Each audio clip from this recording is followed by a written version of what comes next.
Hello guys, आज आपण बनवतोय लिंबाचं लोणचं।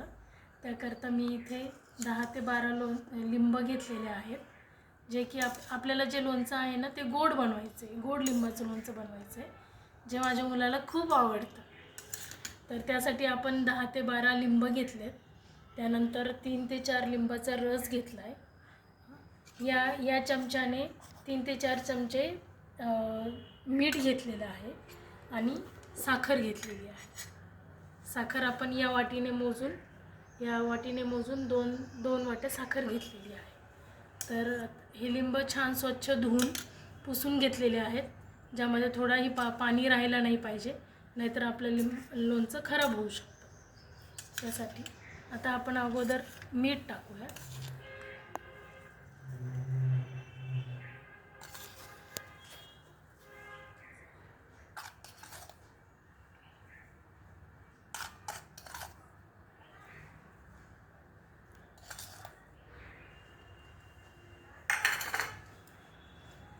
मीठ टाकून चांगल्या प्रकारे मिक्स करायचं आहे।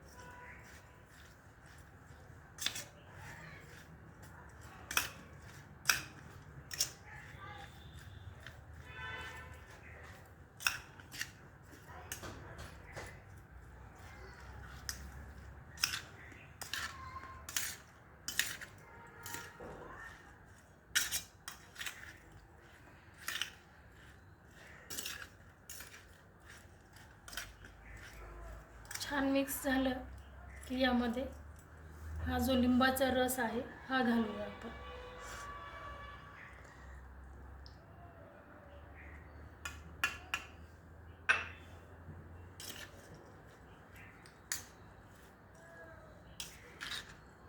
उन्हाळ्यामध्ये खाण्यासाठी आणि मुलांना पराठे वगैरे टिफिनला देताना त्याच्यासोबत देण्यासाठी जाम वगैरे काही असं रेडीमेड देण्यापेक्षा हे असं लोणचं दिलेलं केव्हाही छान।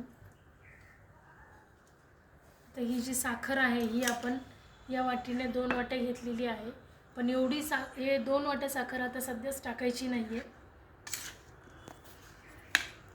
एकच वाटी साखर घालूया आपण सध्या तरी, आणि 1 वाटी साखर 7-8 दिवसानंतर घालायची आहे, कारण आत्ताच जर जास्त साखर घातली तर हे जे लोणचं आहे हे सॉफ्ट होणार नाही लवकर आणि ते कडक होतं। त्यामुळे सध्या तरी एकच वाटी साखर घालायची आपल्याला।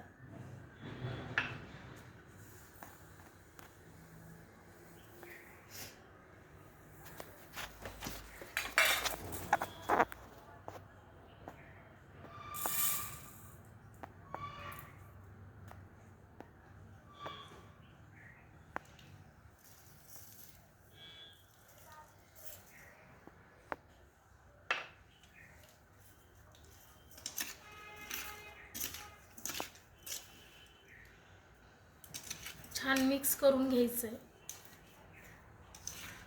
आणि स्वच्छ काचेच्या बरणीमध्ये याला 8 ते 10 दिवस भरून ठेवायचं आहे। मस्त छान प्रकारे लोणचं तयार होतं।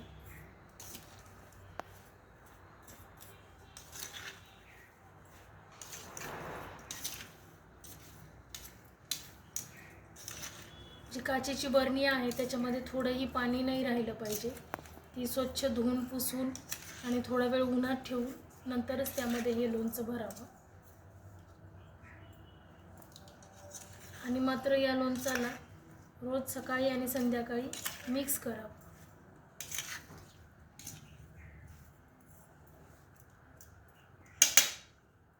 अशा पद्धतीने एकदम सोपं आणि सरळ पद्धतीने छान लोणचं तयार होईल।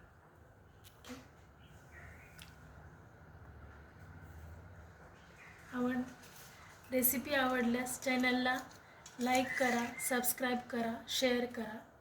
थँक्यू।